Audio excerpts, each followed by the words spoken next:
ಮೃತರಾಗಿ ಯಾತಕ್ಕೆ ಹೋಗುತ್ತೀರಿ?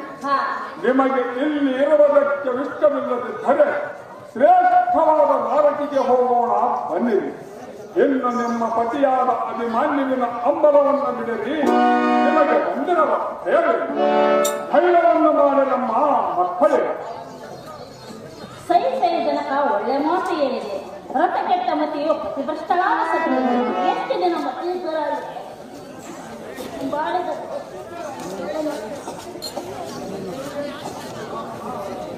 ಅಹೋ ಅಪ್ಪಯ್ಯ. ಅಮ್ಮ ಕನಕಾಂಗಿ. ಅಪ್ಪಯ್ಯ. ಅಮ್ಮ ಕನಕಾಂಗಿ. ನನ್ನನ್ನು ಕಳೆದುಕೊಂಡು ಜೀವಿಸಲಾರದೆ ಎನ್ನ ಸಾವಿಗೆ ನೇಮವನ್ನು ಕೊಡ ತಂದೆ ಇದರಾದ ಒಂದು ಕ್ಷಣವು. ಅಪ್ಪಯ್ಯ. ಅಮ್ಮ ಉತ್ತರಿ. ನೀನಿಷ್ಟೇ ಸಮಾಧಾನ ತಂದುಕೋ ಎಂದು ಹೇಳಿದರು ಮನದೊಳಗಿರುವ ದುಃಖವು ಮರೆಯಾಗಲು ಸಾಧ್ಯವೇ ಅಪ್ಪಯ್ಯ? ಕಾಂತನನ್ನು ಕಳೆದುಕೊಂಡು ಮುತ್ತೈದೆ ತನವನ್ನು ಕಳೆದುಕೊಂಡು ರಂಡೆಯಾಗಿ ಬದುಕುತ್ತಿರುವ ನಮಗೆ ಯಾರಾದರೂ ಕರೆದು ಮುತ್ತೈದೆ ಬಾಗಿಲವನ್ನು ಕೊಟ್ಟರೆ ಕುಂಕುಮ ಕೊಟ್ಟನ್ನು ಇಷ್ಟಾರೆ ಅಪ್ಪಯ್ಯ. ಮುತ್ತೈದೆ ತನವು ಒಂದು ಹೆಣ್ಣಿಗೆ ಶ್ರೇಷ್ಠವಾದ ಬದುಕು.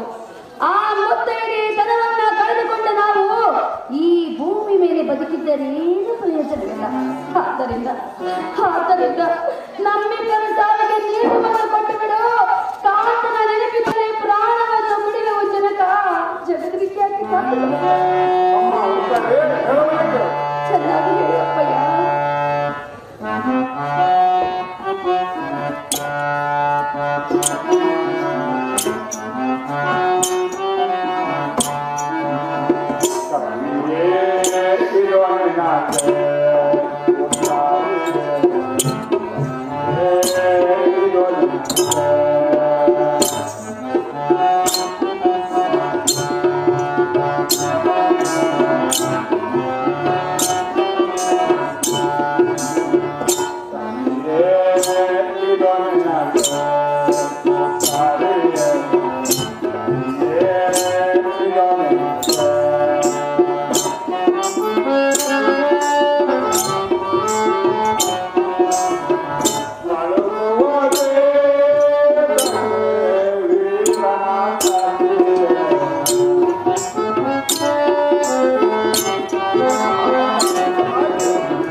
ಭದ್ರತ ಶಿರೋಮಣಿಗಳಾದ ಉತ್ತರಿ ಅಪ್ಪಯ್ಯ. ಪತಿ ಸಾಗಮನವಾಗಿ ಹೋದದು ನಿಮಗೆ ಸರಿಯೇ? ಹಾ ಪತಿ ವ್ಯಸನದಿಂದ ಹಸುವಳಿಗೆ ಹೋಗಬೇಕಾದರೆ ಶಿಶು ಹಕ್ಕಕ್ಕೆ ಗುರಿಯಾಗಲಿಯಲ್ಲ. ಹಾ ಈ ದೋಷವು ಮುಂದೆ ಜನ್ಮಾಂತರವನ್ನು ಬಿಡವದು. ಹಾ ಅಮ್ಮ ಉತ್ತರಿಯೇ, ಅಪ್ಪಯ್ಯ. ನಿನ್ನ ಮನದ ಕೇಸಮಂ ಬಿಡು. ನಿನ್ನ ಬಸರಿನೋಳ ಅಸಮತ ಹಾಸ್ಯ ಬಲು ಪರಾಕ್ರಮಿ ಉದ್ಭವಿಸುವ. ಹಾ ವಸರಿಯೋಳ ಅವನ ಹೆಸರೆಂದರೆ ದಶ ದಿಕ್ಕಿಗೆ ವ್ಯಾಪಿಸುವುದು. ಜಗತ್ ಪ್ರಖ್ಯಾತ ಪರಿಚಿತ ನಮ್ಮ ಮಗನು ನಿನಗೆ ಹುಟ್ಟುವನು. ನಿನಗೆ ವೀರ ಪತಿರತಿ ಎಂಬ ಬಿರುದು ಕೊಟ್ಟಿರುವನು. ಮತ್ತಾವ ಯೋಚನೆಗೆ ಮನ ಓಡಬೇಕು. ಕಮಲ ನೇತ್ರಿ ಕೋಮಲ ಯಾತ್ರಿ. ಅಹೋ ಅಪ್ಪಯ್ಯ. ಅಮ್ಮ ಉತ್ತರಿಯೇ, ಇನ್ನು ಅಜ್ಞಾನದಿಂದ ಅಪ್ಪಯ್ಯ. ಅಮ್ಮ ಉತ್ತರಿಯೇ, ಇನ್ನು ಮೂರ್ಖತನದಿ ಅಜ್ಞಾನದಿಂದ ನಾನು ಶಿಶು ಹತ್ಯೆಗೆ ಗುರಿಯಾಗುತ್ತದೆ. ಅಪ್ಪಯ್ಯ, ಅಮ್ಮ ಉತ್ತರಿಯೇ, ನಿನ್ನ ನೀತಿ ಮಾತು ಕೇಳಿದ ಬಳಿಕ ಅಜ್ಞಾನವು ತೊಲಗಿ ಜ್ಞಾನ ಬಂದಂತಾಯಿತು. ಅಹೋ ಎನ್ನ ಜನಕನಾದ ಶ್ರೀಹರಿ, ಅಮ್ಮ ಉತ್ತರಿಯೇ, ನಿನ್ನ ಮಾತಿನಂತೆ ನಾನು ನನ್ನ ಗರ್ಭದೊಳಗಿರುವ ಶಿಶು ಹತ್ಯೆಗೆ ಗುರಿಯಾಗಲಾರೆ. ನೀನು ಹೇಳಿದಂತೆ ನಾನು ಬದುಕುವೆನು. ನನಗೆ